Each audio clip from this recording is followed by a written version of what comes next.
Hello, you're welcome to ABC News Highlights. My name is Golda Abba. And my name is Nana Kwame Broge. As usual, we're bringing you the most talked about stories of the week and the day. On to our first story. So the president addressed the nation yesterday, Nana, and he had quite a lot to say. I'm just going to read you a couple of the things that he said. He said Ghana regained her position as the leading producer of gold in Africa. This is as a result of the progressive policies we have been implementing. We have been able to keep the lights on these past 7 years, even in the midst of our financial crisis. I believe the success of the free SHS has answered its critics. I am proud that the MPP government, under my leadership, has been able to bring transformative policy into our education system. And finally, we have done more in these 7 years than in any of the 8 years under the National Democratic Congress. They have done more in the last 8 years than the previous government. That is according to the president. Don't say.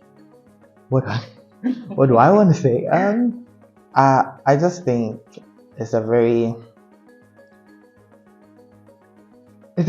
positive State of the Nation address. Not that there are no negatives to say, but I feel like he looked at his performance and his administration's performance with such a rose-colored lens that I'm only here to tell you these positive things. Because when you say the status of the free SHS policy, do you also mean the accommodation problems, the lack of places for kids to sleep? Kids have not been given uniform, textbooks. Do you mean the food problems? Do you mean kids that are drowning because they have to go and fetch water in wheelers? Do you mean the lack of quality in education and teaching? You don't mean all of that, right? I just feel like it's just wishy-washy. Do you think when it comes to things that are happening in the country, maybe the president is here and we're here? I refuse to think he's detached, because this period has had Ghanaians very, very loud about their dissatisfaction on social media, in person. I mean, look at the Occupy Jolobi protest. Look at when he turned up at the Global Citizen concert. People booed him. We have taken the voice of the youth, and when it comes to discomfort, to places where he would have heard, or he should have heard. So I like to not think that he's aware. I think he's aware. Well, let us know what you think about the president's State of the Nation address. Do you agree with the things he said, or different opinion? But did he speak on employment? No, he didn't. And so the minority leader, that's Kasiala Tofosin, well, let's just say he went hard at the president and said, looking at the statistics in the country, a lot of people are unemployed, and you are giving an address to the nation, and that is not even in the address. So he did come for the president a lot. Well, I'm also wondering why the president didn't touch on it. That is a serious thing in the country, unemployment. So why did he decide that I'm not going to talk about it? Well, true. I mean, our next story, however, touches on unemployment, and this is coming from the camp of the NDC and from the presidential candidate of the party, former President John Dramani Mahama, that has seemed to review how he plans to tackle and curb unemployment in the health sector, particularly when it comes to nurses, because you're all aware that the nurses are leaving this country in their masses. The researchers, the statistics are saying that we have like a staggering number of nurses leaving every year to the UK and to other parts of the world. Well, to talk about that and the fact that there's lack of employment and job security when it comes to nurses in this country, he has revealed that he would export our nurses, basically. He would export our health workers to go to other countries to work in a way to reduce unemployment in the sector. So the flag bearer of the National Democratic Congress, John Dramani Mahama, has proposed addressing unemployment among health workers, particularly nurses, by exporting some to other countries. Well, during the tour of the Savannah region, Mahama addressed student nurses, emphasizing the need for nurses to be gainfully employed after completing their education. So basically, if we can't employ them, because we are at this point training more than we can employ, so then she's saying other countries do it. They send their nurses to other countries, they export their human resource. Maybe Ghana is also going to do that. We already do that. But I think in the masses. in the masses to ensure that the numbers of unemployment in that sector, especially with nurses, can reduce. But don't you think he's making a lot of promises? I think Yes. Manasseh has really, at some point, told him he should be, that is the word, circumspect. Maybe careful in the promises, because if you come to power and you don't do it, well. Exactly, I agree. I think the promises are too much. I mean, maybe just a little bit of policy and promises, and then you come to power and you deliver. I think that would be much more beautiful than making the promises and then you don't. I agree. I totally agree, because a lot of people have said that the next president and probably the subsequent one after that would have to take us back to a form of stability before you even think of new things. So you don't need to promise. I mean, I know he's trying to build on the things that are already existing. But maybe like be careful. Be careful. Don't do too much. I wish him all the best. Definitely. And on to our next story. So, reject anti-LGBTQ plus bill. Professor Gadzekpo is telling the president of Ghana. Now, the board chair of the Ghana Center for Democratic Development, Professor Audrey Gadzekpo, has called on President Akufo-Addo to reject the Proper Human Sexual Rights and Family Values Bill. Professor Gadzekpo argued that the bill undermines fundamental human rights protected by the Constitution, including the right to dignity, freedom of speech and association, procession participation, academic freedom, equality, and non-discrimination. Speaking at a press conference focused on human rights and a rights-based approach to supporting sexual minorities in Ghana, Professor Gadzekpo emphasized that upholding rights and freedoms is crucial to constitutional democracy. She warned that altering these rights could jeopardize Ghana's democratic principles, highlighting the significance of the issue for all citizens. And I'm quoting, once our pillars of democracy rest to prevent the tyranny of the majority, depending on where we find ourselves, and on any given issue, we can all experience the feeling of being minorities. The rights guarantee in the Constitution is therefore our only protector from majoritarian tyranny. Human rights are not dependent on majority approval or disapproval. Therefore, the assertion by the proponents of the anti-LGBTQI plus bill that because the majority of Ghanaians are allegedly in favor of the bill justifies its passage into law is untenable. Ghana is a secular and multi-religious country. So, she says democracy is our home. And just because majority of the people are not in agreement with this, kind of lifestyle, doesn't mean that, the Constitution supports it. So let's go by the law. So she says the president should reject the bill. I mean, during the State of the Nation address, the president did also talk about the fact that democracy is the only way to move forward in this country and maybe on the continent. When he talked about the fact that a lot of people have said, go back to military, he said, let it rest. And he said the argument is tiring. He called the argument very, very tiring. So he's somebody that definitely upholds the pillar of democracy.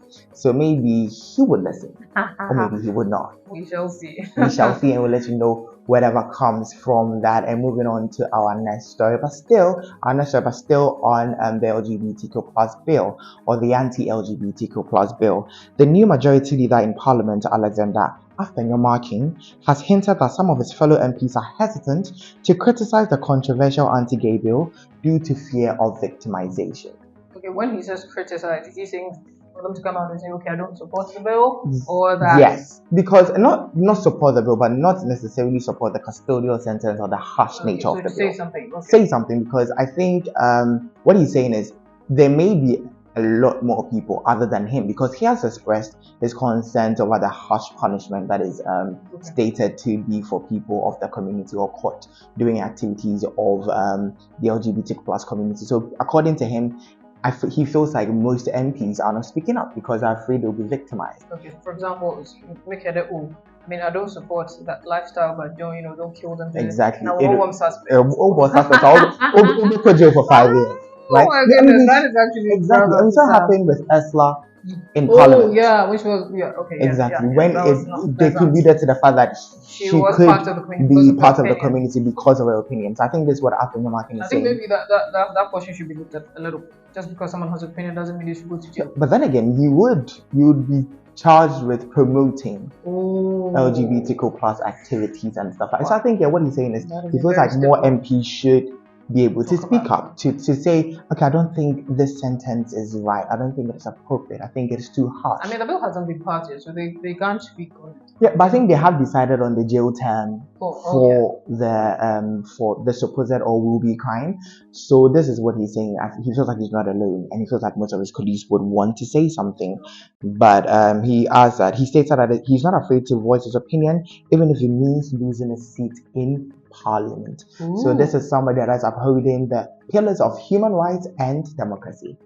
Wow. I wish him all the best. All the best. And on to our next story for the day. So Supreme Court dismisses case seeking to clear street children. The Supreme Court has dismissed a case brought against the state by Child Rights International, seeking, among other things, that the government of Ghana take steps to clear children from the streets and offer them education as guaranteed by the 1992 Constitution. The 7-member panel, presided over by Her Ladyship Justice Gertrude Araba Isaba Saki Tokonu, noted in a ruling that the case was dismissed mainly because the lawyers for the plaintiff did not invoke the original jurisdiction of the Supreme Court, hence the appearance was deficient even though they have a genuine case. So the director spoke to the media and he said, well, they are going to go back, study the law, precedents and all that. They will come back again because they do have a genuine case. But I love the case, actually. I do. I think it's about time we clear children from the street. Children do not belong on the streets. They belong in homes. They have a right to get an education, to have a happy childhood, if that makes any sense. So, yes, I hope they come back again. I do. Call me a pessimist, in as much as I believe it's a great thing to do. I love the fact that it is going to be considered as a policy. It is going to move set a precedent, exactly a judicial precedent to say maybe these kids should be off the street. But then again, if you're going to talk the realistic state of this nation, are we in any capacity able to do that? I mean, I don't think Nana you can clear all the children at once, but I think you're going to have to start something. You don't start, and it doesn't work. So hopefully they can, start something. Children don't deserve.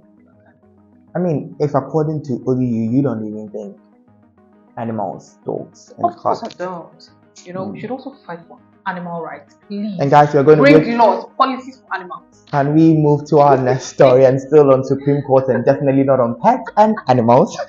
Supreme Court throws out announces defamation suit against Kennedy Ejapon. So the Supreme Court has rejected an application for a suit filed by Anas against the Member of Parliament of Asin Central Kennedy Osei Ejapon. The 5-member panel, led by Her Ladyship Justice Gertrude Araba Asaba Saki Tokunu. Did I get the name right?